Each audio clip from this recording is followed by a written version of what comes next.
Untamed is going to be untamed. It's going to be a little crazy. I want to talk to my people. I want to talk to my brothers and sisters.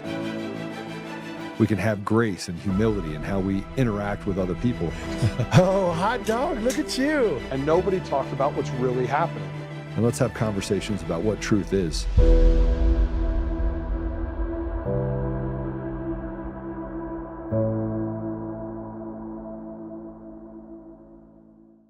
And then we had the creeps, as I write about in my third book on the steel. The creeps come in and they start covering it up. And no group, well, look at me, FBI, no group was as corrupt as you. Nobody. I'm challenging you, FBI.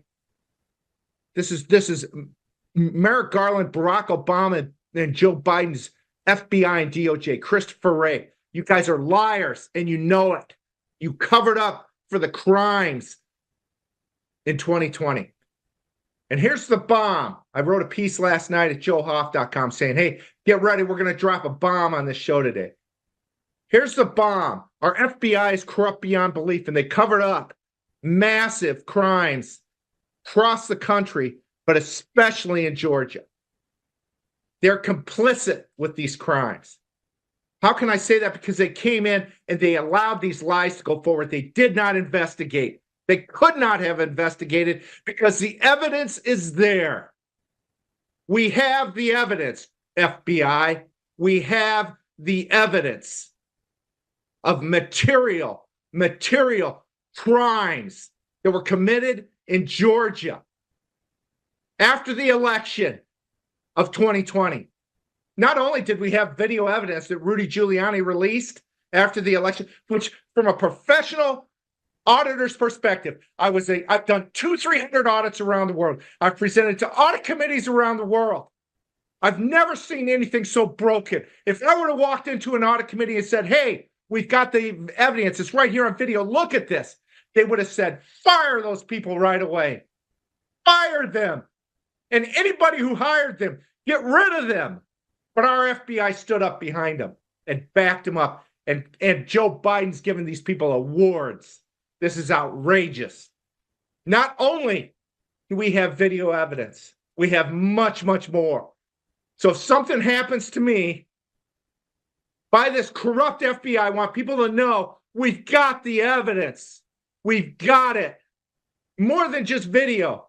We've got the evidence. We've got it. They know it. We've got it. We're going to drop this bomb piece by piece on these animals because we got it. Damn you, FBI, and damn you, DOJ, and damn you, Biden administration, and you criminals who stole this election, and Raffensperger and Kemp, all you guys, damn you for not standing up for the truth. We got the evidence. We got it. It's more.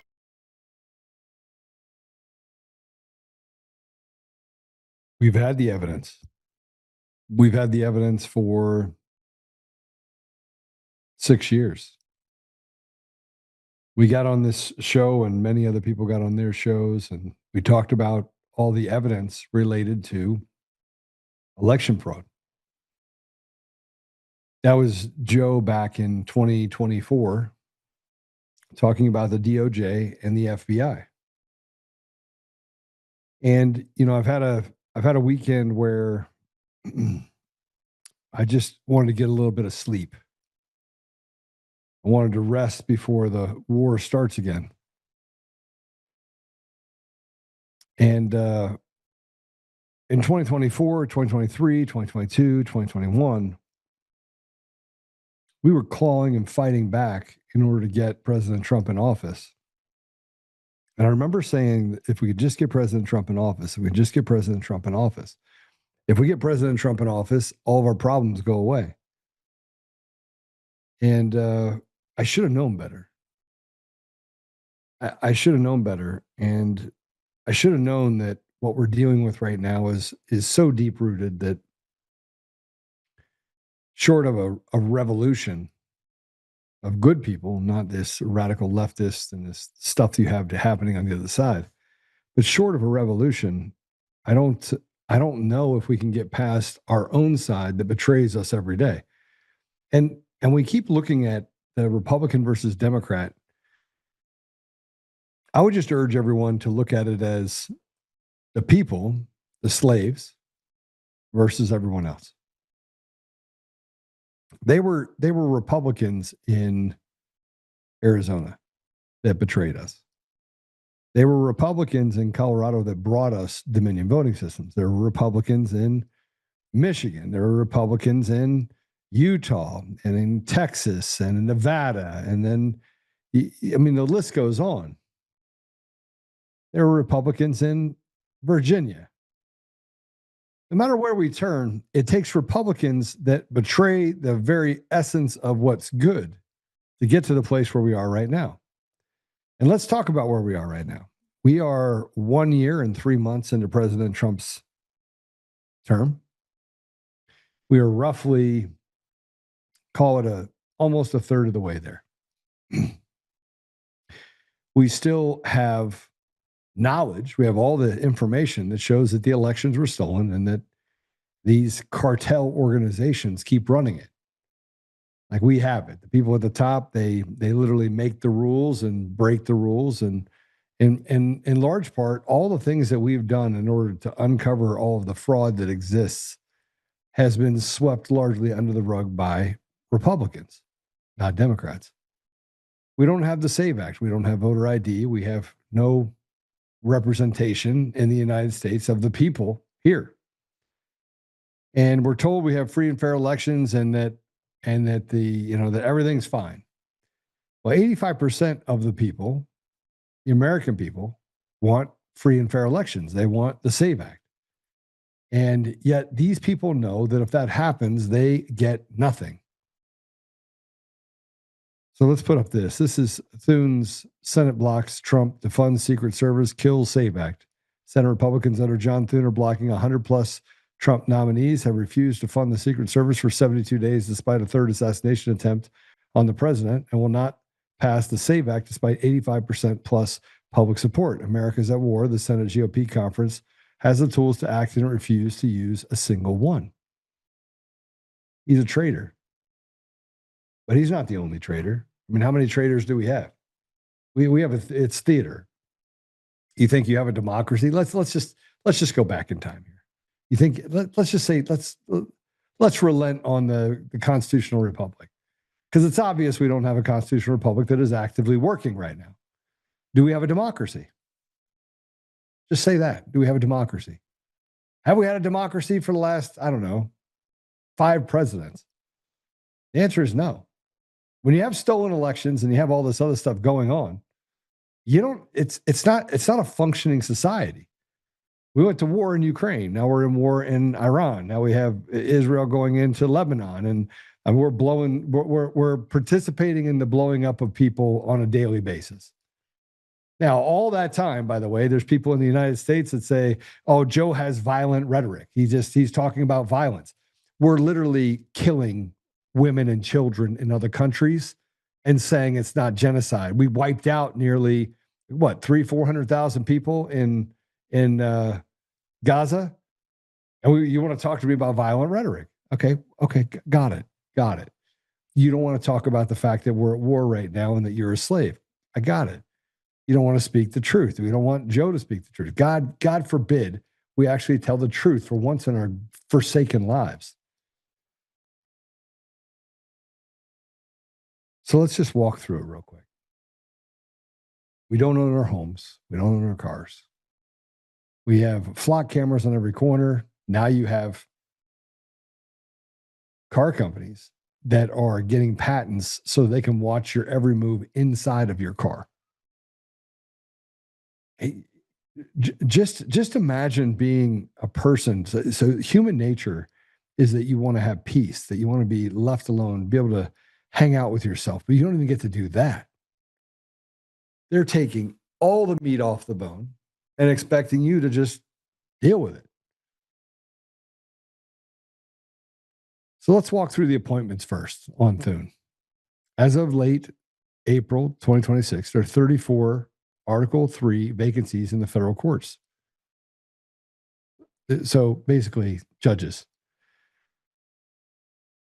Under Article 3, we have U.S. District Courts. We have 34 vacancies. The U.S. Court of International Trade, we have 1 vacancy. We have no vacancies on the U.S. Courts of Appeal and none on the U.S. Supreme Court. So what they're trying to do is keep the radical judges, the ones that have destroyed everything about this country, in those positions. And they're not trying to even it out or let President Trump fill those vacancies. Pending nominees are currently 10 nominees pending before the Senate to fill those slots. Upcoming vacancies, there's at least 10 additional future vacancies already announced where judges have declared their intent to retire or take senior status later this year, which will provide further appointment opportunities. Since taking office in January 2025, the administration has already secured the confirmation of 34 federal judges. As of the start of this month, we have 2 different versions of reality. That's because the siege of what I call the siege of Psyche is going on today. Through the media, online influencers, indoctrination, we're in a mental war. And frankly, we have a bunch of just really whacked out people. That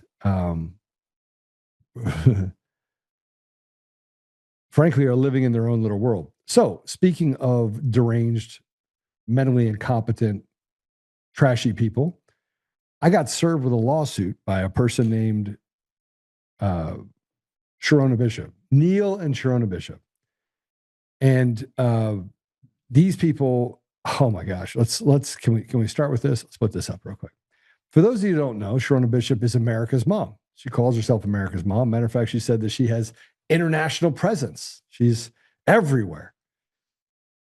So she filed a lawsuit against me and for defamation. Now, the entire case that she actually launched was defamatory. And she talked about the fact that I've called people names. Yeah, I've called people names. And that I've called for the hanging of people. Well, actually, what I called for is people be tried for treason, and when found guilty, they to be hung, because that's the punishment for death, is the punishment for treason. But she goes in and uses all the leftist tactics. Now, the reason why she did this had nothing to do with reality for Sharona and Neil Bishop. It had everything to do with, how do you stay relevant? How do you become relevant? Now, the problem with filing a case like this, now they did this pro se. So they filed a let me say, they filed a pro se case in Texas, pro se, alleging defamation, but they didn't hire an attorney. Well, do you think I hired an attorney? Yeah, I did. I hired an attorney. And it took about 15 minutes after I put this up, because the whole concept behind this defamation case, which is, again, more fluff on, here's what I've said. Sharona Bishop is a grifting piece of garbage. I stand by that. Sharona Bishop is a liar. Sharona Bishop is trash. Sharona Bishop is, I believe, a Fed. Now, she wrote me actual text messages telling me that one of her friends was actually Gray Man. You know what Gray Man is? It's a Fed. Telling me, as if somewhere along the line I'm supposed to know what Gray Man is. And then told me that it's like an inside deal, that they have somebody inside the. So she admitted that she's a Fed.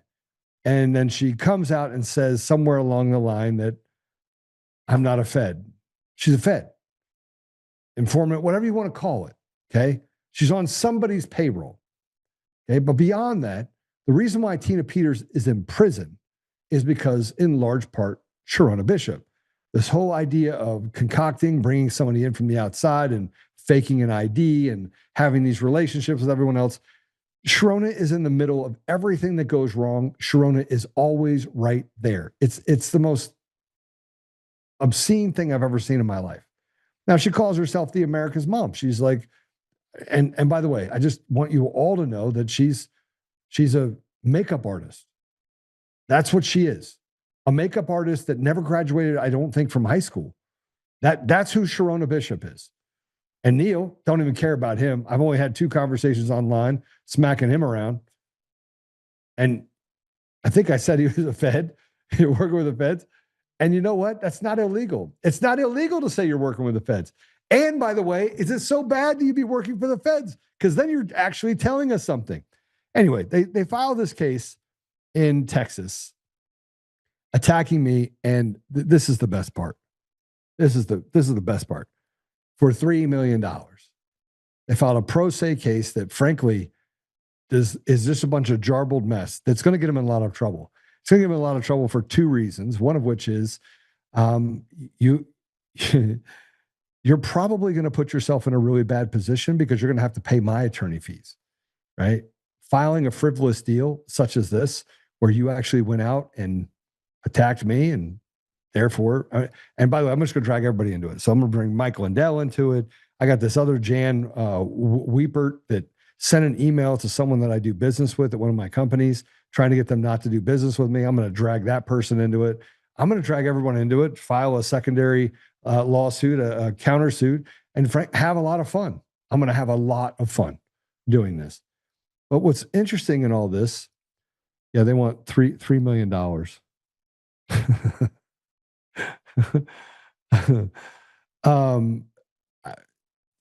She wrote it. It was written with Chat GPT. I don't know. Two retards wrote this. Two retards that probably never didn't go to, doesn't have a clue. So I just want you to know that, look, if I'm going to fight one case all the way to the bitter end, and I already beat another one and got a bunch of attorney's fees for that one, for the defamation case that was a bunch of BS about the transgender, whatever you want to call it. But see, that's not the goal for Sharona. See, the goal for Sharona and Neil is, how do we defame Joe Oltmann in such a way that we can actually do harm to his ability to get in and help the Republican Party? This is how you know that people are actively doing things to destroy the people's voice, giving the people the ability to rebuild what in Colorado he can only be described as non-existent. Like, the Republican Party in Colorado is broken. But the idea is that I was at a event for a debate for the state chair, and their goal was to have me served at the debate, and then they filed a press release. Now, I'm going to drag whoever brings up the press release into it too. So I'm going to I got lawsuits pending everywhere. I got the ADL lawsuit with 9 News now. That's going to be a really fun one when they get served, Kyle Clark and all that. And now I got this case where you have a piece of garbage that, frankly, is a piece of garbage, who is suing me pro se with her husband pro se. And they went to have me served because they had one of the people that's also running for state chair on a podcast and tried to promote that person, and then said, "Oh, I got a great idea. Let's use this as a way to slander and defame Joe Oltmann just before he gets on the stage to talk about and debate." Well, it didn't work out that way. I mean, he ended up serving me afterwards, and the guy was super nice. And I just went and sent it to my attorney and said, "Hey, tell me what you think." And he started laughing. He's like, what they did with this Jan Wiepert person is even worse, because they used a secondary person in order to defame me and cost me a contract with somebody else. So they were providing information to each other about that in order to create adverse harm. Well, that harmed my business to the tune of probably $200,000 in net profit a year. So 10-year relationships, about $2 million in real damages that I can prove in just that one deal. Now, the guy was super nice and sent me the emails and said, "I don't want anything to do with this drama, but I figured you'd want to see this." And at that point, I was like, "Oh, all right, no problem. I take it as it is." And I got to step out. My point is this: our entire side of the fence, the Republicans, they're not Republicans. You got a bunch of retarded people acting like they're Republicans, when in actuality, they're just radical leftists that are over here to create havoc. To create as much havoc as possible. Now, that havoc has caused Tina Peters to be in prison. It's caused us to basically lose ground in every specific area. Talk about space beams and, PCAPs and all this other stuff that doesn't exist. And now we're sitting here going, we had all the information 6 years ago, and here we are still sitting here. There you go. That's it. So this is where we are right now. And I'm going to have so much fun with this. I'll giving you guys an update every few days on the retard Sharona Bishop and her retarded husband. Here, let me show you something else. This is Harmeet Dillon talking about wanting access to the 2024 Michigan ballots. Now, they've already done this dog and pony show before. We've already had the information. It's just taking them forever to get it done. But let's go ahead and play this. And you want the ballots from the November 2024 federal election in Wayne County. Talk to us about how Gretchen Whitmer has any legal authority to prevent you from seeing these records, Harmeet. The idea that anybody like Gretchen Whitmer can talk with a straight face about weaponizing the Department of Justice after the revelations that we've seen out of this Department of Justice in recent weeks is really laughable. But that be that as it may, just looking at the logistics here, she sent this letter, the Attorney General of Michigan, a lot of bombast, posturing, and hand waving. But that's a distraction from the fact that she doesn't seem to actually have a client here. It's not clear that she's representing Wayne County. And we have a right to get these records from Wayne County. And our citations in our complaint, our letter complaining about why we need this, include at least three instances of improper voting conduct in that jurisdiction from the 2020 election, as well as alleged improprieties that I think I and other election lawyers identified very clearly in prior elections, including the 2020 election, where in Michigan, observers who are entitled to observe by law were barred from doing so. And so we intend to get these records, and we intend to get to the bottom of what's going on with these sloppy record keeping and inconsistent procedures in these states. Because what happens when you have these types of loosey-goosey procedures is people lose confidence in the outcome of elections, and then they don't vote. That's a bipartisan problem, and we need to put a stop to it. We know what Dominion's done. We know who's responsible for it. We know the people that are responsible for it. We know that Eric bragged about it. It's not just a coincidence that Eric Coomer is talking about, hey, don't worry about it. Trump's not going to win. I made sure of it. He's the chief architect. If you go all the way back to 2005, and he's the one single person that's been there through the entire thing. He's also a guy that would be a felon, but somebody stepped in and got him off of that case in California. And then evidently right on the heels of being a heroin addict, he gets the job running 17 states in the District of Columbia. That's Eric Coomer. But yeah, that's the person you would hire to come in and run elections. No, that's not the person they want to hire to run elections. That's the person you hire to steal elections. Here's we look, this fraud has real consequences that leads to violence. Only that violence is only one-sided. Over the weekend, obviously, at the Correspondents Dinner, there was a guy that decided he wanted to try and kill President Trump. The fact that he got as far as he did is weird. The fact that he knew when President Trump would be in that room is even weirder, which means someone on the inside had to be giving him some information. Well, we'll just call it another coincidence. But here's President Trump released security cam footage of Cole Thomas Allen. Let's go and play it. It looked like he checked it twice. Lieutenant Hudson, you monitoring this area? Very cool, Joe.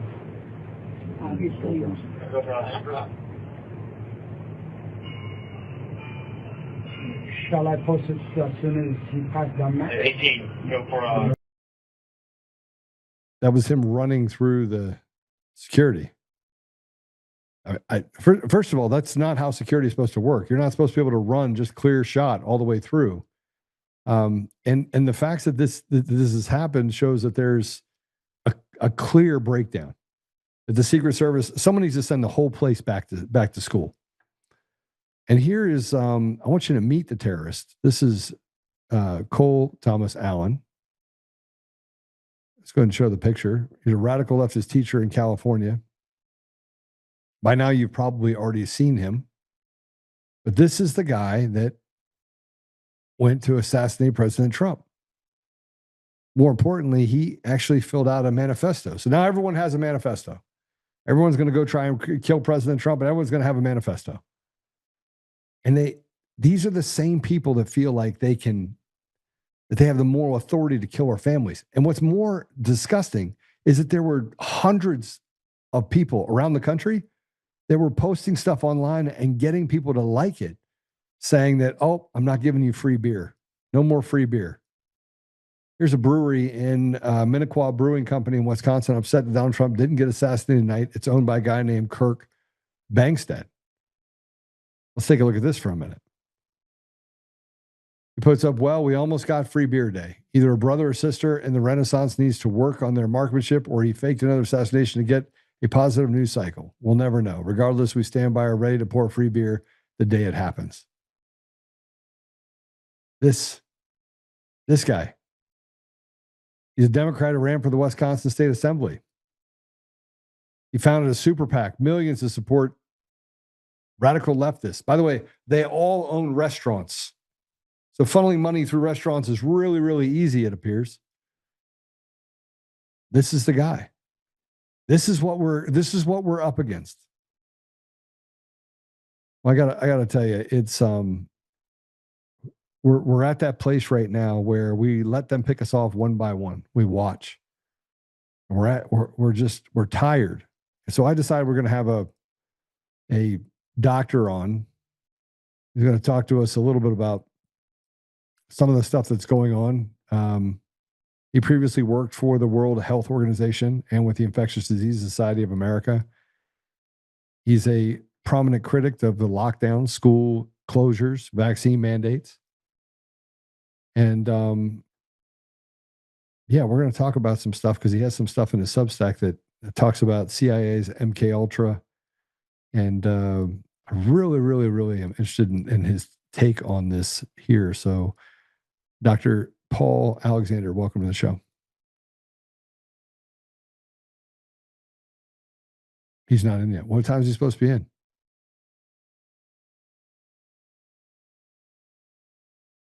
All right. All right. Well, we're going to skip past that then, can we?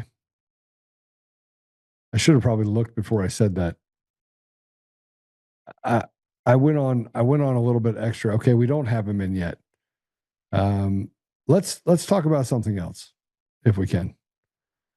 We're going to skip past and go. Well, I'm going to take a commercial break so I can at least reset and come into the last part that I want to talk to you about.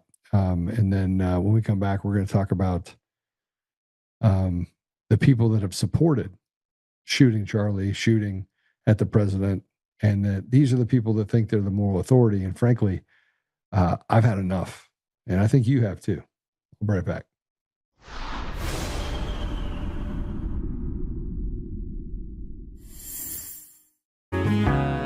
Oh, hi. I almost didn't see you there. Welcome to DCF Buns, where you can find the freshest buns in town, if I do say so myself. Oh, our master bakers teach class every week. So whether you're new to baking or trying to improve your culinary skills, we got you covered. And we can help you bake the cake of your dreams. We'll even clean your cake if you want. And if you don't want to bake anything yourself, we have loads of fresh buns available in a variety of shapes and sizes. Check us out at dcfbuns.com to learn more. DCF Buns. We keep the buns hot and the deals hotter. Buns. In every thread, in every stitch, Honor-Bound USA weaves the fabric of the American spirit. It's not just apparel. It's a testament to God, family, and country. At Honor-Bound USA, we're a family of patriots who put our faith, family, and America first. When you visit our website, you'll find a line of products that embody our commitment to pray, stand, speak, and act. As the official site for the Untamed podcast, all of our products proclaim speaking the truth with courage.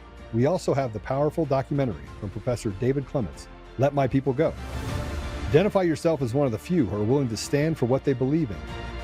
Join the Honor-Bound USA family today. Wear it as a badge of honor, commitment to the values that shape us, and a pledge to the bright future we will build together. Because when you're honor-bound, you're not just wearing a brand, you're embodying a lifestyle.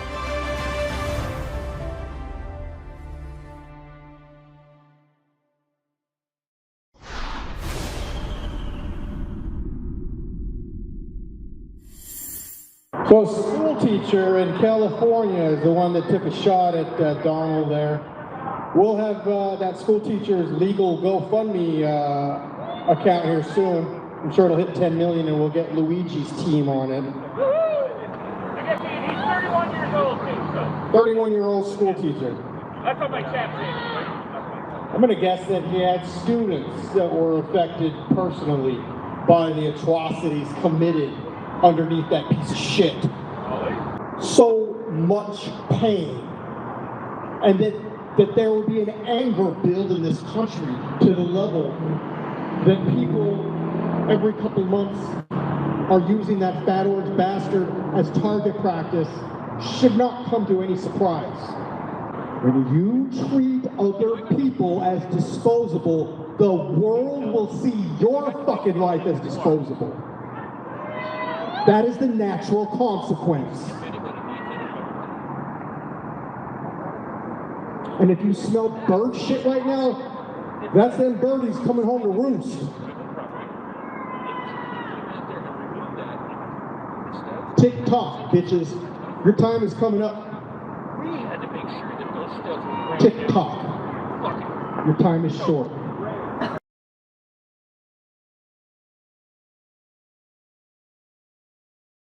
I don't know what to say.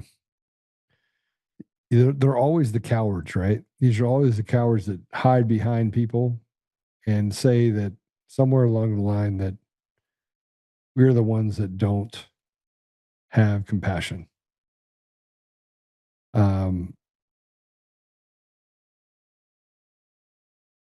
When is it going to stop? Here's my problem, and let me work the problem with me. If you have the left, which is willing to do harm to you, and they own the judiciary, and we don't stand up and gut the judiciary completely out because it's completely rotted. The judges are not judges. These people are hired henchmen that put criminals back on the street, and they do so in order to create chaos. And these are the people. And now that you have AI, I'm going to encourage you all to do something. Okay, I'm going to encourage you to take the final verdict, so to speak, from a judge. Just go on Pacer if you can. Grab cases, watch the case from beginning to end. And this could be anything from a bankruptcy case to just check it. And then put it into ChatGPT or Grok. And then ask it to follow the case. You can load in the stuff to the case. And then ask it if the judge got it right. Well, I can already tell you that I've already done this probably 100 times, and whether or not they misquoted the law. And they did. They misquoted the law in every case. So it's not just the judges that are making decisions based on violating the law, but you have DAs that are writing bunk motions that are then being not really being addressed, because then you have this thing called sua sponte, and then the judge goes in and says, "Oh, we'll just give them a free pass," but they don't get free pass if it's a Republican. And it's as if they have access to that information because they try to ruin anyone's life that comes before them that does not align with them politically. I'm not kidding. Go do it yourself. Dude, I just want you to go do it. And you will see how rotted the judiciary is. And when you find one judge that does get it right over and over again, they've been in the position for 15, 16, 17 years. They've been in the position for quite some time. And then as they get cycled out and somebody else comes into that position and handles maybe the same case, you'll see the case gets handled differently. We're in a rotted position in our country right now. So I'm going to put this up. This is Charlie. This is a Libs of TikTok put this up. This is Charlie's post. And let's go and put it up.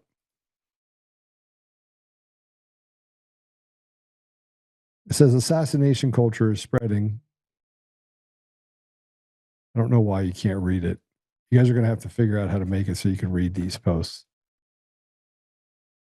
Assassination culture is spreading on the left. 48% of liberals say it would be at least somewhat justified to murder Elon Musk. 55% said at least the same about Donald Trump. California activists are naming ballot measures after Luigi Mangoni. The left has been whipped into a violent frenzy. Any setback, whether losing an election or losing a court case, justifies a maximally violent response. This is the natural outgrowth of left-wing protest culture, tolerating violence and mayhem for years on end. The cowardice of the local prosecutors and school officials have turned the left into a ticking time bomb. I would say that right there kind of epitomizes what we're dealing with on the left. All right. So we do have the doctor who is in here with us, Dr. Paul Alexander. We're going to talk through what we're dealing with, especially as it relates to whether or not I don't want to be a conspiracy theorist and talk about the fact that it could be MK Ultra, because that's a whole lot of MK Ultras. But could it be true? Could it be true? Dr. Paul Alexander, welcome to the show. Hi, how are you? Can you Good. hear me? I can. Can you hear me? Yes, I'm a little delayed. Family issue happened, but I tried and you guys are still on. So if we can still do the show, well, then Yeah, let's go ahead. we're live right now. So we are live. Okay, great. Give everyone a little bit of your background, if you would.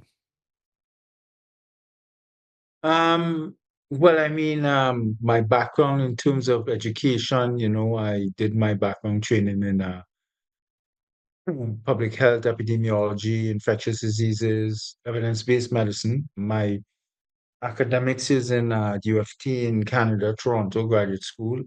I did a little work at Johns Hopkins, and I went on to Oxford, back to McMaster. And with that background, my work experience has been in the field of public health internationally. So I worked overseas for the government of Canada, in India and Pakistan, for disease control, infectious diseases like tuberculosis, etc. Then I was working at the World Health Organization, which I think is more germane to your audience too, in the sense of as a consultant for pandemics, etc. And then COVID reared its head, 2019, 2020, and the Trump administration had reached out at that point for me to come to DC to work as a senior advisor at HHS. Did you get a chance to work with Fauci? Did you get a chance to work with Fauci? Actually, well, yes. Well, so the same position that Kennedy has today is what Azar had back then. I was senior advisor to both Azar and Caputo.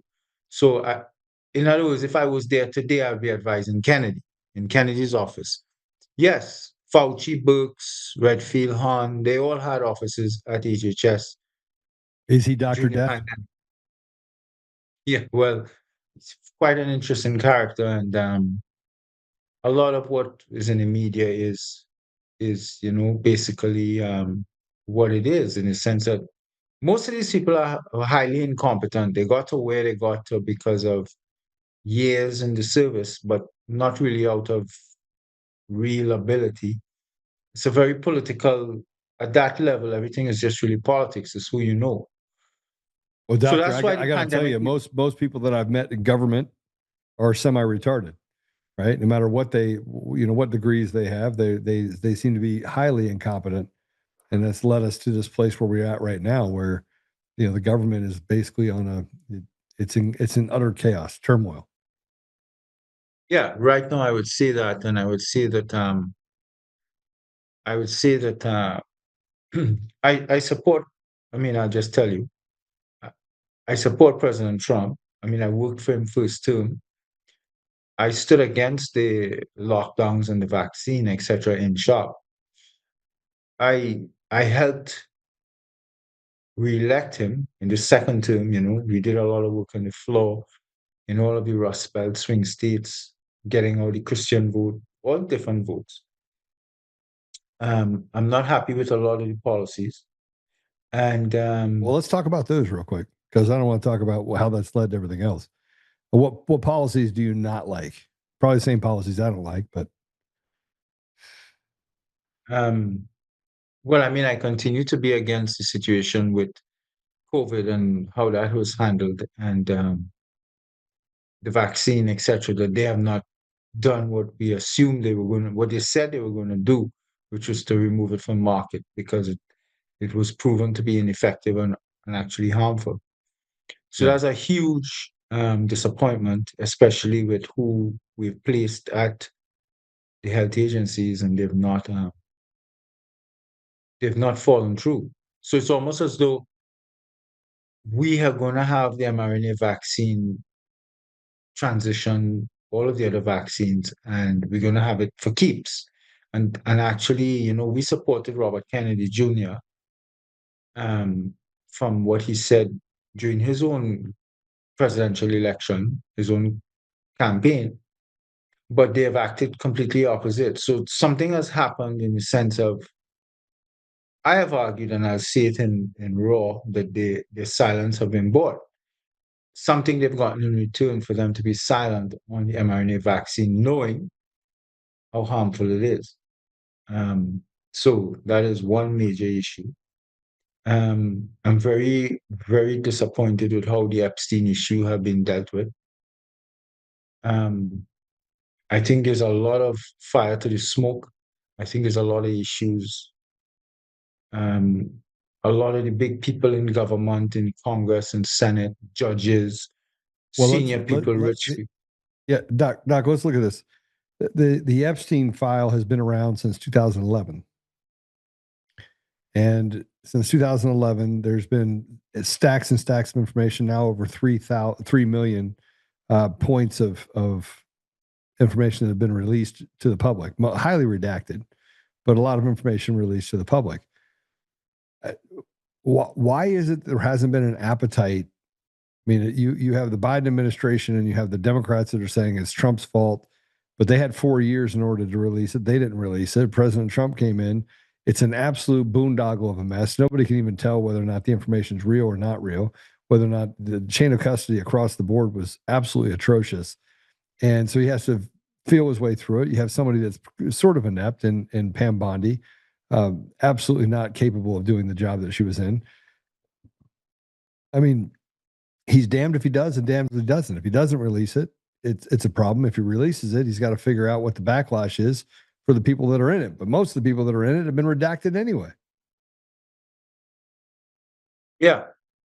So I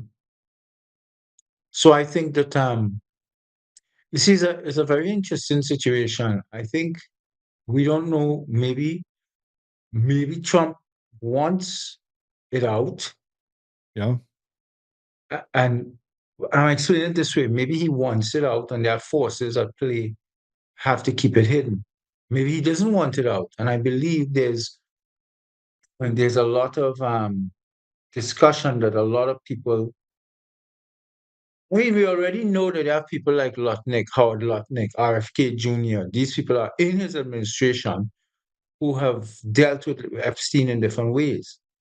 And everybody's coming out today trying to say that, well, I went in his jet, or I went by his place, but I only went to have lunch, or I only went to discuss XYZ. But we don't buy that, because they all dealt with him after he did even jail time. They knew he was a sex offender. They knew what he was about. So they all, I think they all have exposure. And I think that the administration has done everything it can to cover it up and stall and delay. And Pam Bondi has done a devastating job. So has Patel at FBI, both of them. I think both of them should have been fired, not just Pam Bondi, Patel. Thank you very much. Say it louder. Say it louder for the people in the back of the room. I mean, Kash Patel I call him Kardashian Patel. I think he's a clown. I think, listen, again, I will reel it back by saying that you could support someone, you could love someone even, but you could still have serious concerns and reservations by their behavior. So you could have a child that you could love terribly, extensively, like with all your heart, but if your child does something wrong, you're a proper parent. Yeah, you have to be able to school them and implement punishment and do whatever to make sure that they don't get in trouble again and they don't do wrong that could hurt them and hurt other people. I think then that, so I could say that I support President Trump, I like President Trump, I work for President Trump, but I still have serious concerns with a lot of his decision-making, his policies, his cabinet. I mean, it's clear it was just based on his version of loyalty. And while we thought that term one, his government, the cabinet picks, remember he fired most of everyone in term one and he went through a whole drama. Chief of staff, everyone was fired. Tillerson, John Kelly, everyone at different points, Scaramucci, everybody. So he has a problem with human resources. I don't think he's this great I've come again. I'm saying I support him, but I could say I think he's devastating. He has no competence in terms of hiring the right people. He showed that in term one, and he showed that now. Right. So, All right, so let's talk about that for a minute, because in government, it's a swampy little thing, and every time he tries to put people in positions of trust and authority, there's not a lot of competence that wants to be in government. Would you agree? I mean, there's not a lot of competent people. I mean, it's like scraping the bottom of the barrel, and he came and got you and said, "Hey, I need your help." And then let's just be honest, how many incompetent people did you work with? It's probably a lot. How many competent people I worked with at the HHS? Incompetent people that were just incompetent. Well, maybe all. I probably found 2 competent people at the HHS, to be quite honest with you. So look at that. It's filled with retards. Let's call them what they are. Yeah. And the thing is, the people in government who really do a lot of the work of the law, the more clerical level, even below middle management level, the higher people get their positions based on favoritism and nepotism and coffee and all that kind of crap. They don't get it based on their ability. So it's a terrible situation. And COVID demonstrated that to us. Trump set up a task force with the heads of the 5 or 6 agencies, the actual top level person, directors, all of them, of each agency, HHS, NIH, NIAID, FDA, all. And CDC, and all of them were incompetent, all. Same in Biden, same in Trump now. So, what are we, the American people, to do? And so I think right now we're seeing it. We're seeing it with this, how the Epstein thing have been dealt with. What about Iran? What about Iran, Ukraine? It feels like the wheels are coming off the bus everywhere we turn, right? There's just unfinished business. And then you have John Thune that's standing in the way of the SAVE Act, stopping presidential appointments, over 100 of them that are just sitting in the wings. I mean, it feels like that the president is being hamstrung at every turn in order to get the American people's what they said they wanted across the finish line. Not one arrest. Well, that's it. Yeah, well, you see, that's the thing, only when you get there and you see on the inside of the beast, you realize that the president has power, but the president's power is really limited by the deep state. The deep state is real. It's very real. It's an administrative deep state, a bureaucratic deep state that they have their tentacles, both Republican and Democrat, deep inside the government. And like I've explained, I went to Trump Hotel while at DC. He had invited a group of us from HHS. There was some issue and it was kind of favorable, so he wanted us to come and take a drink. So he invited us to the hotel, so we went. And I remember I met a bunch of different people, bigger people even though I worked with all of them. I got a chance to drink and talk and take a drink and talk. And there was this guy from the State Department, and we were talking. I realized he's a Democrat, but somehow or the other, he was in Trump's orbit. And he told me something that surprised me. He said, the president really doesn't really have power. And I was trying to explain to him, well, why would you say that? The president is the top executive, and all of the powers delegated from the president down through all of the agencies, all of his hires, etc. And he told me, well, no, for example, he's in the State Department. He's been there for about 28, 30 years. And he said, we run the government. We run things. The president of the United States, and Trump is just visiting here. He will be gone, and yes. And we make these decisions, and what happens, we decide. When I was at the HHS, I found that out myself firsthand, that we were in COVID. And they told me and my boss, my director, plainly to our face that we're not going to help you all do anything. You all work for Trump. These were all Democrats at the Health and Human Services building. And they said, we will not even help you move a pen. We will not even give you the code to the printer that you need to print to do your work. They did everything to sabotage us. And I realized what it really meant at that level too. That Trump really was a a government of one. In his term one, he was really fighting an entire government because even the Republicans around him were subverting him. So, and today, I think what happened in term two is he learned from term one, and he learned especially with all of the J6 and all of that, how a lot of them bailed on him, etc. So I think he felt betrayed, and he felt in this term too that he's going to go with pure loyalty now, pure loyalty.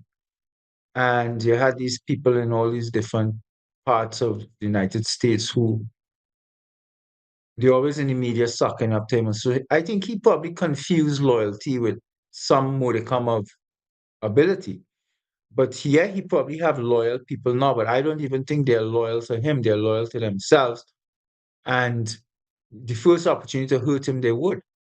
And you see it now with the incompetence that a lot of things that he wants to advance and that he stood for, we're not getting. And it's almost as though many people now are asking, what did we elect President Trump for? A lot of things that, I mean, we have this issue with the Iran war.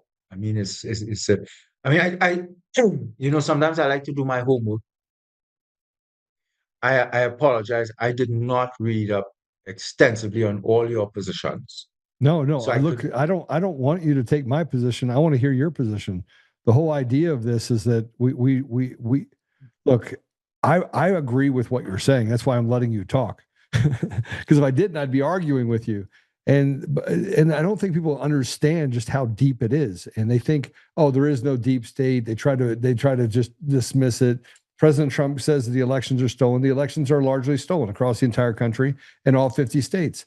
And you have the Congress that stands up and does their dog and pony show, but nothing ever gets done. And unless it favors them. In other words, it was very easy to arrest 800 people at the Capitol on J6 and to call it an insurrection and to put them inside the gulag and have them be raped and hurt and done. They did horrible things. Horrible things to those people. And now we're in the second term. A lot of us have been fighting for a long time. We've had an immense amount of loyalty to President Trump, but nothing's getting done. No, let's be honest. Nothing's getting done. Nothing is getting done, and it has people dismayed because people put a lot of effort behind him and expended. Many people spent a lot of money too, their own personal money and their time. And, yeah, I did. Yeah. So your show, your platform, bringing people on to share information and educate the public.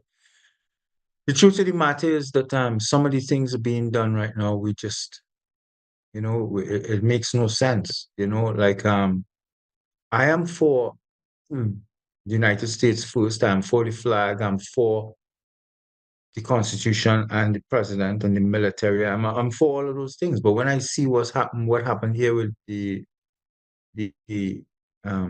war with Iran, I've been on paper. I've been speaking. I've said it plainly that I as one person, I cannot agree with it because it really is not in America's interest the way. First of all, we have been told, and second of all, I just looking at it from a factual point of view. America was not attacked. No. We weren't, based on even the military people at the highest level saying we were not in imminent threat. Our intel said that they posed, even today, even at the height before we bombed them, we did a lot of damage to Iran now. We have, but we've not obliterated them as Trump and they are saying. No. But we've damaged them, we've degraded them. But even at their height, they could not hurt America. That's the point. They couldn't hit America, So that's the point that I'm trying to make, And I think we made a serious mistake. We made a serious mistake joining that war. I don't think that was our fever to sweat for. I'll say it that way. It's like other people using our shoulders to fire their gun. And at the end of it now, we've lost 15 soldiers, some say more. We've lost military assets. And we dealing with a serious situation now where everything that we said with the objectives, we've not accomplished. We said that we're going to change regime. First of all, my view is that's their business. And let the Iranian people handle their business and change the regime, don't change the regime. Our role of America on this side of the world was we strengthen ourselves and we defend ourselves. You come and interfere with us, we will vaporize you. But I am not in the point of view that we go all over the place interfering with people and getting involved in their political issues. Yeah. So I think, sorry. So let me ask you a few questions related to this, right? So you're working in the HHS. You can see all the stuff that's happening right now. You go through the Biden. Obviously, they probably pulled you out as soon as Biden went in, right? Yeah. Oh yeah. Okay. Oh yeah. When Biden, it was kind of interesting. You asked a question. I'll just say it quickly. The Woodcock, who was the FDA commissioner at that point, she had reached out to me and we spoke. And she said, would you be interested? And I said, yeah, I would serve under Biden. I'm serving the United States and HHS. So, yeah, I support President Trump, but I would serve President Biden. I'm a scientist, right, first. And, send me your resume and stuff, and we would move it further. And this is at the highest levels, because this is back now it's in FDA as an advisor, and but nothing came of it. And I chuckled to myself, I knew even if she wanted to, under Biden, it wasn't going to go nowhere. Why would they want you there? Right. Listen, what the public didn't understand is when Biden and they came into power, they spent the first 6 months to 1 year hunting down, coming after all of us who worked for President Trump in the White House or agencies like HHS. I mean, the Congress, led by the Democrats at that point, the Democrats had control. They were writing us, texting us, emailing us, threatening us. I got many, many, many communications from the House, the Congress, telling me they want me to come to Washington for congressional hearings. And I wasn't responding initially because it was just letters. And then they started to tell me, we're going to subpoena you. So then I had to get the senior lawyers in Washington. Well, they knew. They reached out to me and said, we know what's happening. So we're going to take it from here and manage you. And if they do subpoena you, you have to answer a subpoena.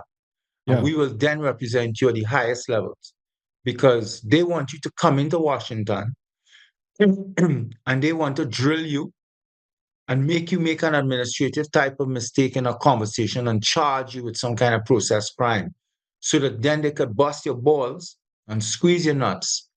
So you could tell them, make up anything about President Trump. They only want Trump. They're not interested in you, Paul. They're not interested in none of these people. They just want to destroy Trump, but they will hurt you to do it. So I could tell you, I spent the first 2 years of the Biden administration, it was petrifying at times, because I was getting congressional letters constantly, but they never took it to the level of subpoena. They knew that the House on the Republican side were in the game too, on my side, waiting. They were going to represent me and take me to Washington to deal with a subpoena. Now, I had nothing else to say about Trump. I'm just a scientist. I wasn't going to say any.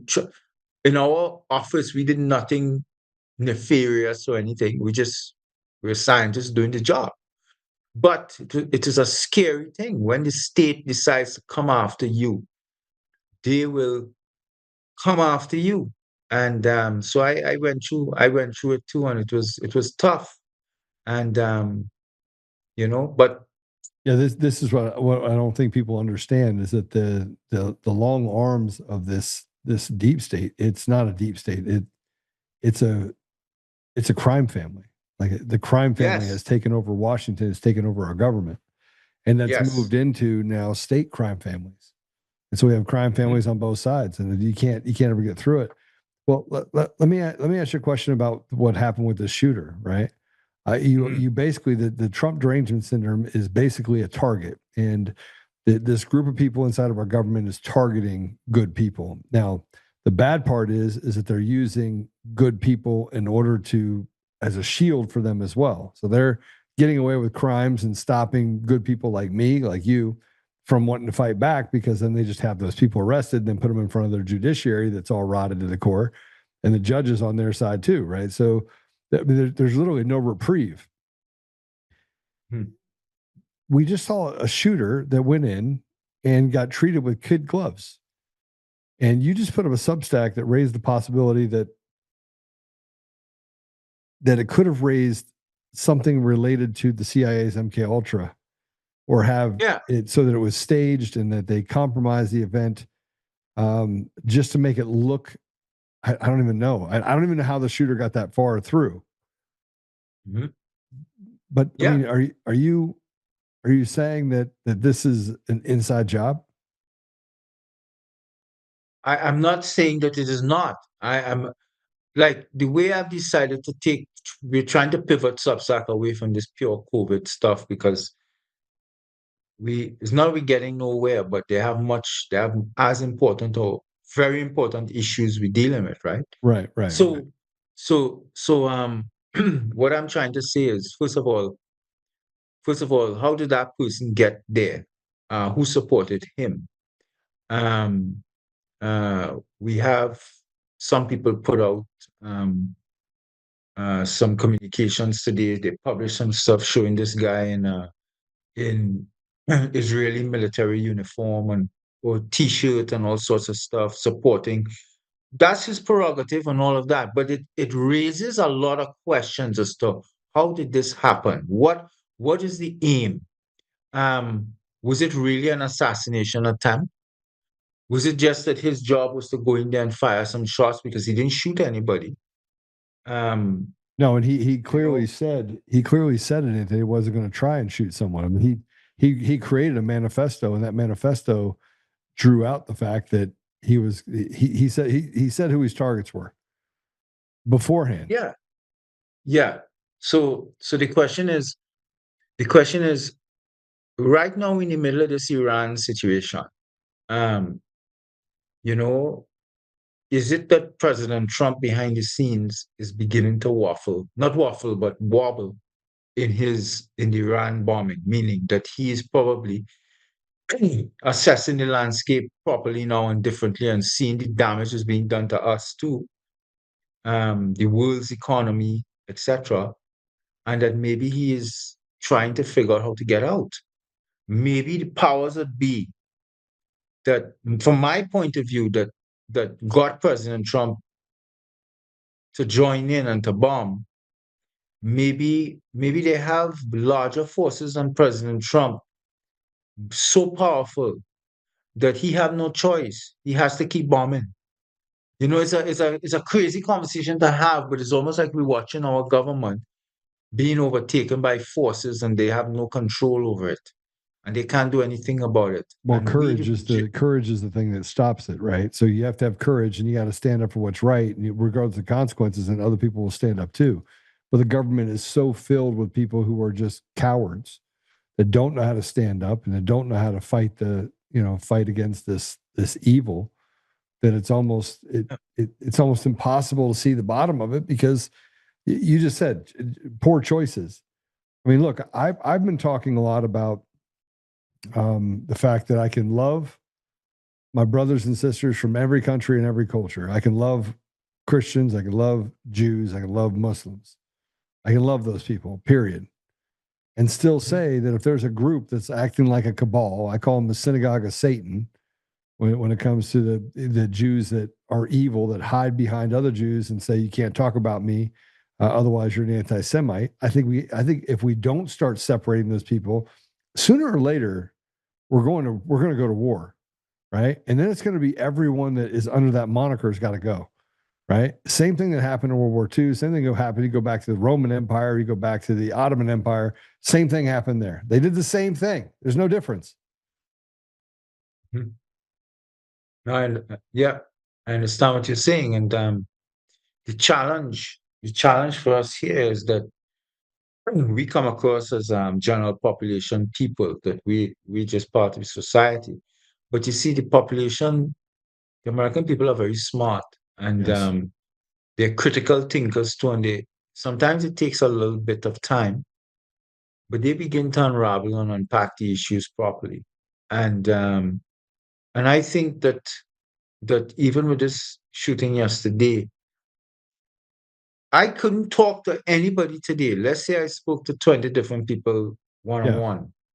Nobody that I spoke to today, and they're all President Trump supporters, save one.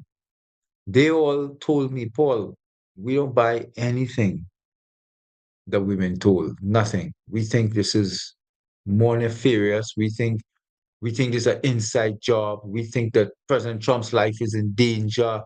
And they make good points. And you kind of get very scared, because you realize that you as just a little person, what could you do about these things? But we have to fight. Well, yes, you can't give up. We have to. Well, I mean, people like yourself are the important people, because you actually have a platform where you interview people and you share information. You let people speak, and you speak, and we can educate people and inform. But it's almost like we have a government today that is insulated from 99% of the entire population, and is doing whatever it wants. And that'd be true. What you just said is true. I mean, I don't see any other way to look at it. I don't see any other way to look at it. I don't see it as that it's doing any public good. I don't see that the media is operating in good faith. I don't see that we are even walking towards anything that's sensible. And look, a part of me looks at it and goes, all right, well, we had the opportunity. When President Trump got in, he could have literally wrecked the house. He could have, signed the Insurrection Act, brought the military in, got rid of the machines. He could have done a lot of different things, because we're in a perpetual state of war. Anyone that is seeing what's going on right now knows we're in a perpetual state of war, period. Right? And yet we're sitting here negotiating against ourselves, waiting for the clock to run. It makes no sense.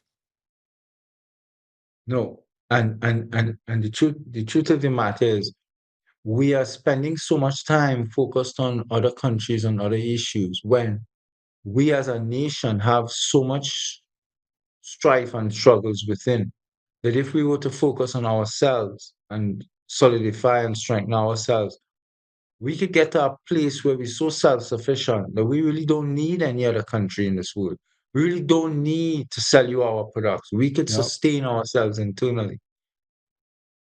And I think fundamentally, so I think we have all kinds of misgivings with Trump.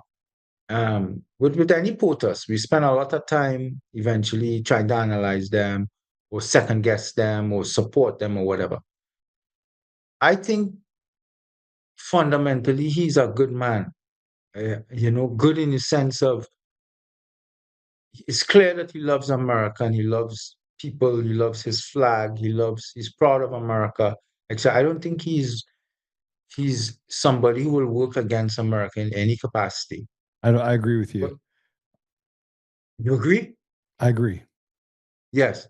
So the point though is, I think even if he felt he came into the second term that he knew what to do now after learning from the first term, I think the dark side realized that he's going to come all guns blazing. So they doubled down in their own way. And I think he's just, again, it comes back to he's like one man. He's one person, even if the president was a woman.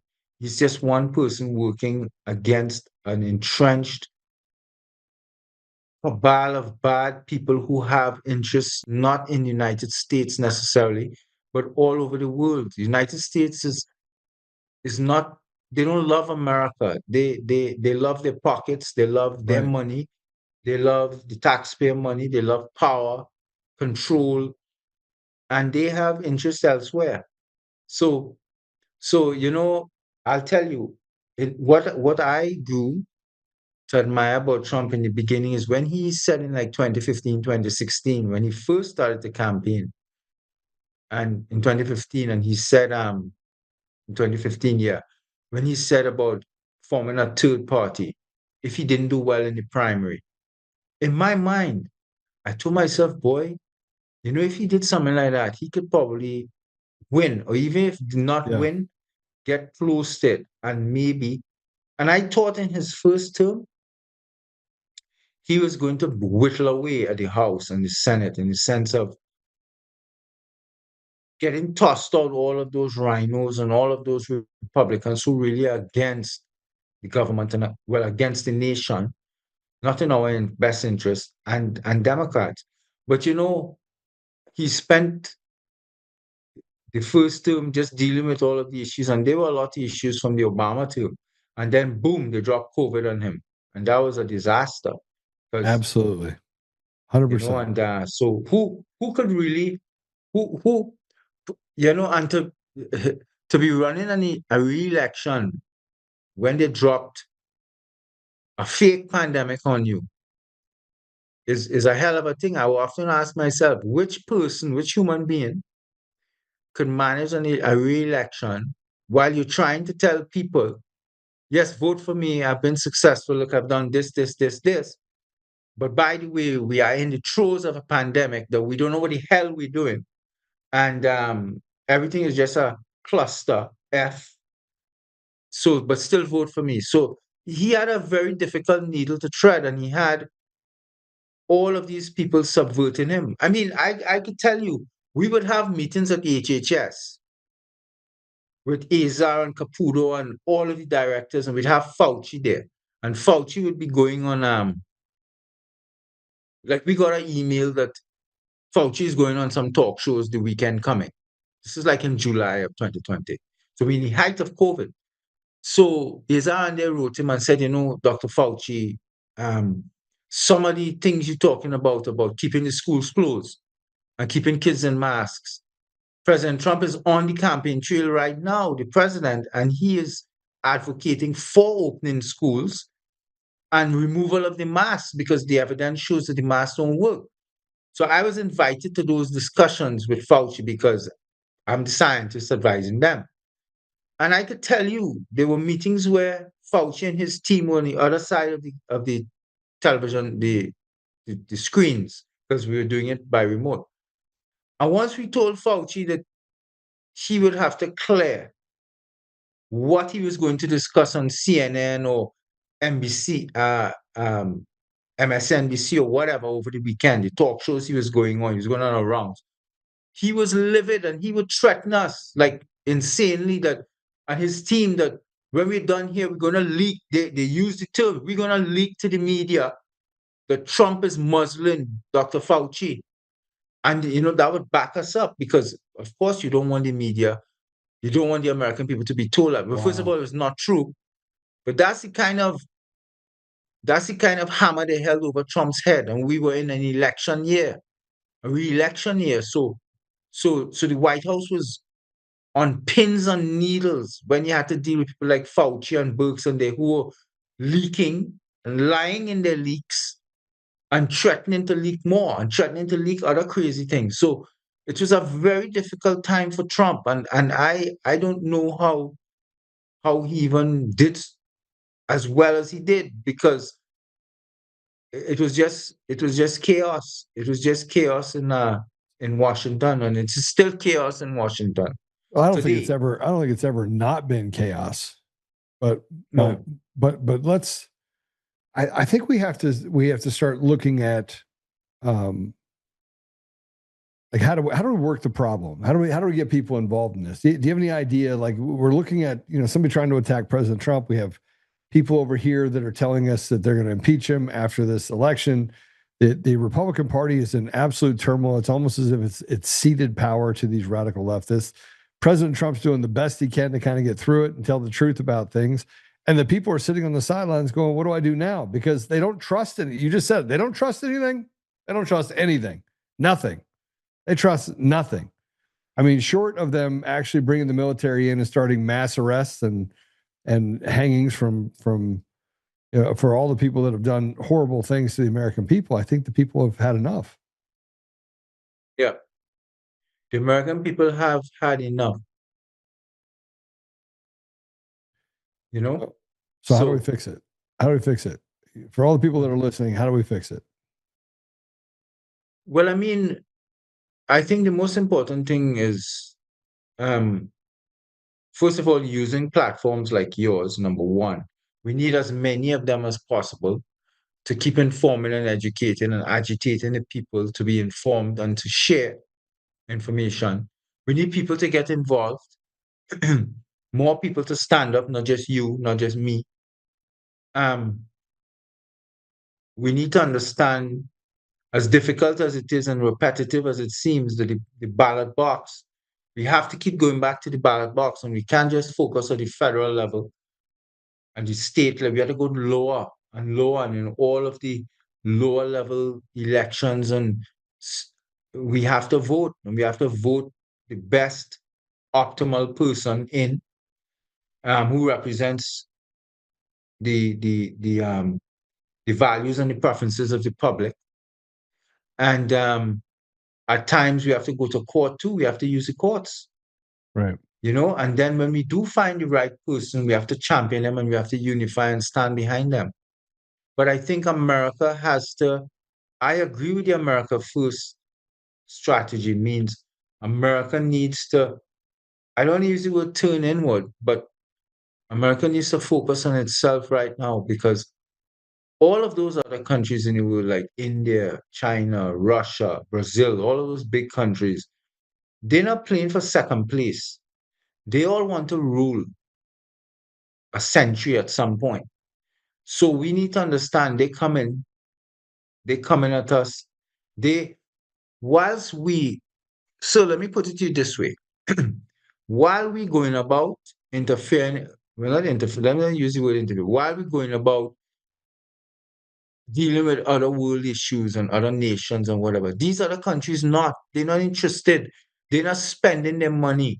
They're not on that. They're not wasting their military on it. Nothing. Whilst we doing that to us. So that whilst we depleting ourselves, they strengthening themselves. And that's the 100%. challenge. And then one day we wake up and realize, but wait, these last 20 years, we spent $20 trillion on our military. And they spent $20 trillion on fixing the infrastructure of their country, fixing their healthcare, fixing this, fixing that. And they spend far less on their military, and their military actually is as strategic and as potent as ours. That's another thing. The military in America has become like a behemoth. It's become like a monster. And it's almost like it's just people enriching themselves. Like, I don't think we're getting value for the money, and et cetera, et cetera. And so, of course, I am not an expert, right? So there are a lot of things I don't know. Yeah. But I mean, I'm just trying to figure things out too, like you, and like, but you probably more expert than me, but like general population people. Yeah, general population of people, they just don't have a clue. And I talk to them every day, and they're just trying to figure out, where the next sandwich is going to come from, right? Let alone, how we're going to solve the problem in Washington. We got to keep President Trump safe. Yeah, I think we got to keep him safe, but we also got to get people around him that are competent and know how to pull punches, right? They know how to, they know how to get rid of. The only way you actually solve this is to get rid of the rot. You have to cut it out. So somewhere along the line, we're going to have a Julius Caesar moment where someone comes in and just annihilates it. But 20 years of stolen elections, this is what you get. This is what the country looks like when you have elections that are stolen for as long as they've been stolen. Mm-hmm. Mm-hmm. Well, Doc, I tell you what, it was actually more rewarding having you on, because you got to talk about just how broken it is. I'm glad you found two people that were competent in the HHS. That makes me feel really good. That means that there was 3 competent people, including yourself, and they only employ like 60,000 people. So this is encouraging, right? Oh my gosh. Makes me want to throw up just a little bit. Yeah. Well, The thing is, I think at the end of the day, though, we have to have faith in America. Like I still, like I write about it. I say America remains the last beacon of hope in this world. And the question is, though, that right now, though, she's taking on water, and we can't bail on her. We need to strengthen the ship of America, and maybe it's in our youth, the young people among us. Maybe in them have some good young people who are going to rise up and take the mantle and carry us into the future. Because right now the cohort of people we have in government they're just so They're incompetent. educated. They're educated idiots. Yes. I mean that's really the big thing. Yes. We overvalue education and undervalue competency and common sense. And so you're left with just a bunch of idiots that think that they're really smart. Yes, I agree with you. Yeah. I agree with you fully. All right, brother. Well, it was great to have you on. I'll have to have you on again. We'll talk more about. Could you have me on as often as you want? I apologize, I was a little delayed, but I'll come on as often as you want, and I really appreciate the platform. And I would ask your viewers, not necessarily myself, but to support you, help you, because you bring us on and you make it happen. So you're the one who should be supported first. So please support this program and this platform. And I so thank you for allowing. Where can people follow you? How do people follow you? Well, I have my Substack, the normal Substack, Alexander COVID News Substack. Yep. And some of us, given what we have done in the past, pushing back at the COVID and the lockdowns and all that, and even working for President Trump, people like myself, it's been hard because we've been punished career-wise because we worked for Trump term 1. And some of us now being punished in another way because we continue to stand against the vaccine, the mRNA vaccine. So it's been difficult. So we set up Vaccine Choice Canada, set up a small Give Send Go page for me. And if people want, $5 would help me a lot. If you want to support, please go to it. Paul Alexander Give Send Go. I think I'd shared with your crew the addresses, the URLs of Substack and everything. So if you showcase it, that'll be good. We're actually sharing it. We're sharing it in other areas as well on all the channels. Yes. Well, I really appreciate that. And, somebody like me will not step out of the fight, and, I'll be straight and say I'll help President Trump in any which way I can. And we do behind the scenes lots of stuff for him. So we'll continue. We can't give up. We can't give up on America. Because this is bigger than Trump. This is America, and we have a future that's coming that he won't be there.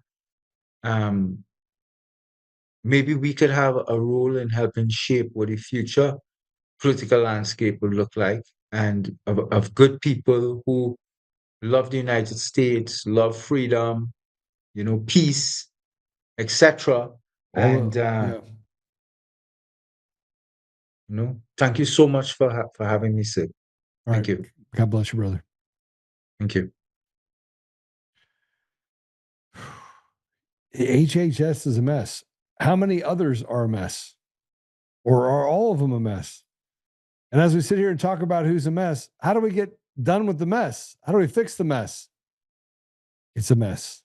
It's a mess that we can't fix the mess that is the mess. It blows my mind. All right, so let's talk about, if we can, this shooting. And I think that from my perspective, it doesn't feel like there's a whole lot of outrage as a result of it. You get online, you see it, but people are just at that point where they go, okay, it's just more kabuki theater. And I do think that they were coming for President Trump. And President Trump, I'm trying to send this over to you guys right now. He had something to say. Might have to clean this up. See if I can send it to you. And when he said this, I was like, all right, that what he's saying is resonating with me. And I think it's resonating with me because he's right. But I also look at what they've been able to do to me and just how much they've put me in the crosshairs. And they have put me in the crosshairs pretty much across the board. Like, it's not, see if I can send this to you guys so you have it.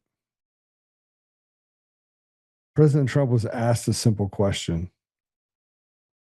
And when he went to answer it, show prep. Boom. All right, I just sent it to you.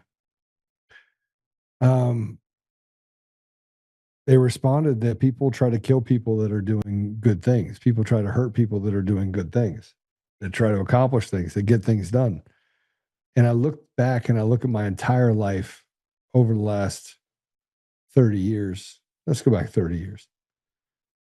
And everyone that, there's just been lots of times in my life where they've been like, okay, we need to take Joe out. And I would be like, what is going on? And it was always the same thing. And now I'm dealing with the same thing now, whether it be the race or there's a group of people. I mean, the Anti-Defamation League, which is a bunch of radical leftists, came out and told the Republican Party, you can't have him represent the party. I'm thinking to myself, why would the radical, I mean, if I'm going to screw it up, why not just let me screw it up? Oh, that's right, because they know that I'll fix it. It has nothing to do with screwing it up. It has to do with the fact that they want to interfere with the ability for there to be progress, or we can actually have a functioning party in the state of Colorado.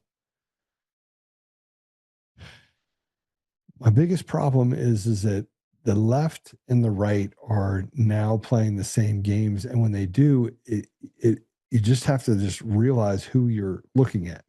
It's like the Sharona Bishop deal. I'm looking at an evil woman, very evil, who thinks I care about getting sued. I don't.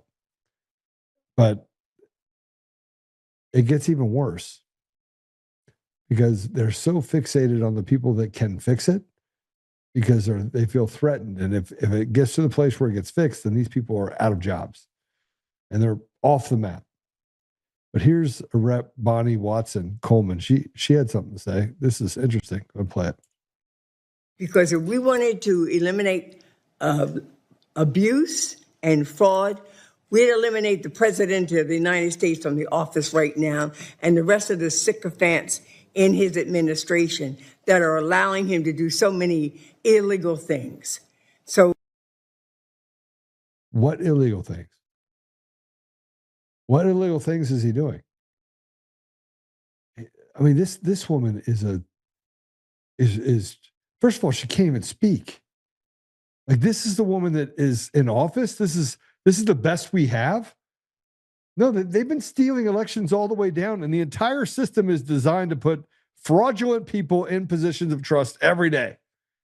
They're either super excited, standing up there, beating a drum, and, oh, we got to protect this, protect that. Most of them are dumber than rocks. And you wonder why the left is trying to kill President Trump. Here's a Michigan Democrat Senate candidate, Abdul El-Sayed. Play it. We need Democrats who have the courage to stand up to the power brokers in our own party, let alone Trump and his goons.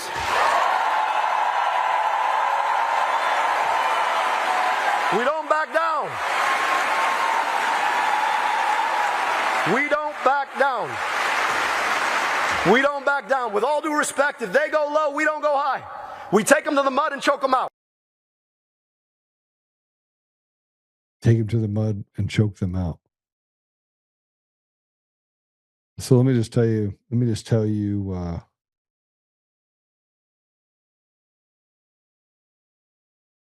this guy is a native of Southeast Michigan. He grew up in Detroit.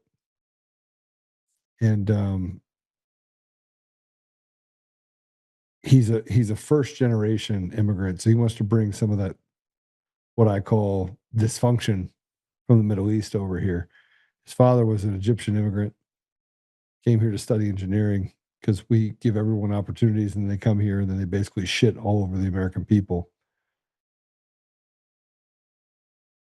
And here, by the way, is Jimmy Kimmel. Here's a highlight of Jimmy Kimmel. And you're not going to believe this. Play it. Our First Lady Melania is here. Look at Melania, so beautiful. Mrs. Trump, you have a glow like an expectant widow.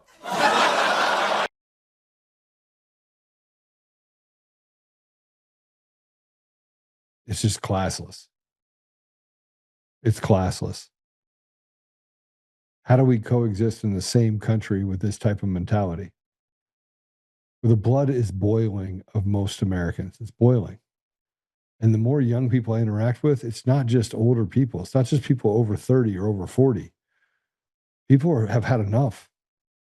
And they're ready to rip the Band-Aid off. They don't care what it costs them. It's already cost them so much. More importantly, it's cost them their children. And here's Fat Boy Pritzker. By the way, the Pritzker family is a crime family, if you didn't know.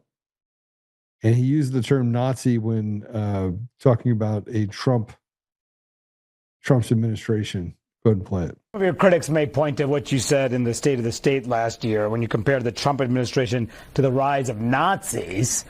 What would you say to that? Well, Manu, remember what I was talking about was the fact that a constitutional republic was torn apart in 53 days in Germany in the 1930s, and that we need to watch out for that in this country. That is what I was talking about. And we've seen it, by the way, that speech was given in February of 25. I think over the last year, much of what I said has been proven to be true, that the institutions of this democracy are being attacked by the Republicans and by Donald Trump. Well, there you have it. We're now being called Nazis. Now, the SPLC came out and they decided they were going to just build a bunch of stuff that wasn't true, and that didn't do it. Now you have the ADL and you have other organizations that are calling everyone anti-Semites. Well, they basically attack and steal from the American people everything that made us great. And the average American, white, black, doesn't matter, brown, Asian, that makes no difference, has been left behind in this new kind of replacement theology that we are dealing with right now. And we can feel it and see it and touch it and smell it. We can see what's happening over in Europe. And we're supposed to just sit here and just take it. I'm just not sure that that's going to be something that's going to happen. And yet we know who the enemy is. We know exactly what their names are. We know what they do.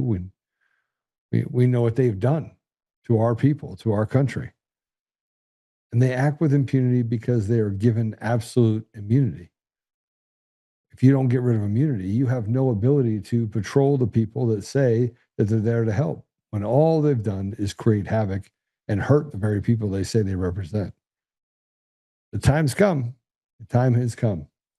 And sooner or later, I feel more convinced now than ever that if President Trump doesn't pull the levers that I think he's going to pull, we hope he pulls, then we are going to find ourselves in a very deep hole where it's going to adversely affect every part of our nation, especially our young people.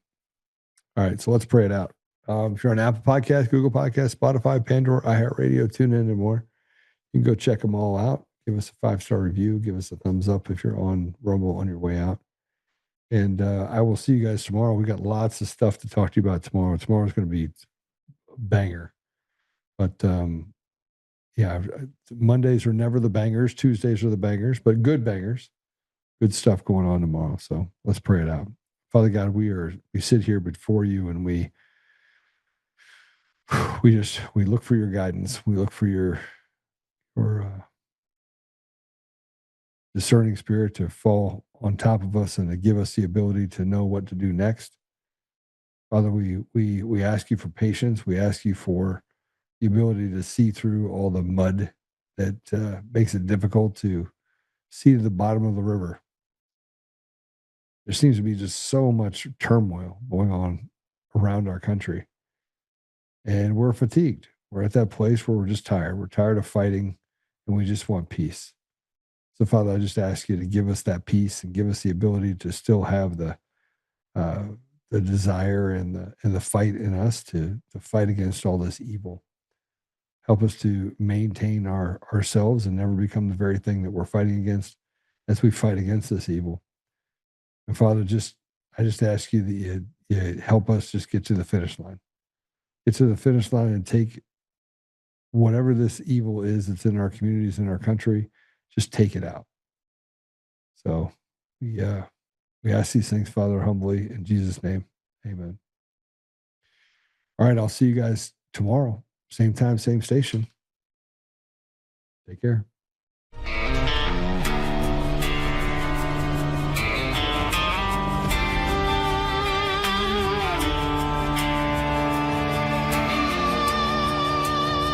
Rise up untamed in the heart of the fire where the wild ones roam. Joe Oltmann's calling, bringing truth back home. From conservative daily to this untamed fire, we shatter the silence, lifting spirits higher. No chains can hold us, no lies can prevail.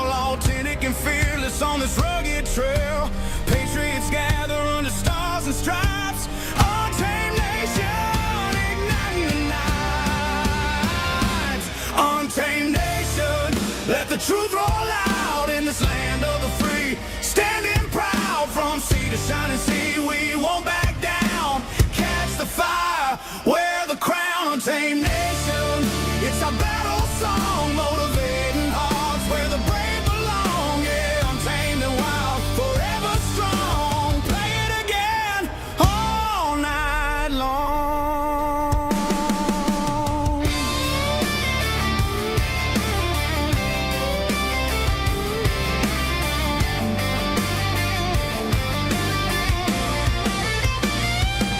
Break the mold, chase the real. No more games, time to heal. Joe's voice leads the untamed crew. Truth matters through and through. Untamed nation, let the truth roll out in this land of the free. Standing proud from sea to shining sea, we won't back down. Catch the fire, wear the crown. Untamed nation, it's our battle song, motivating hearts where the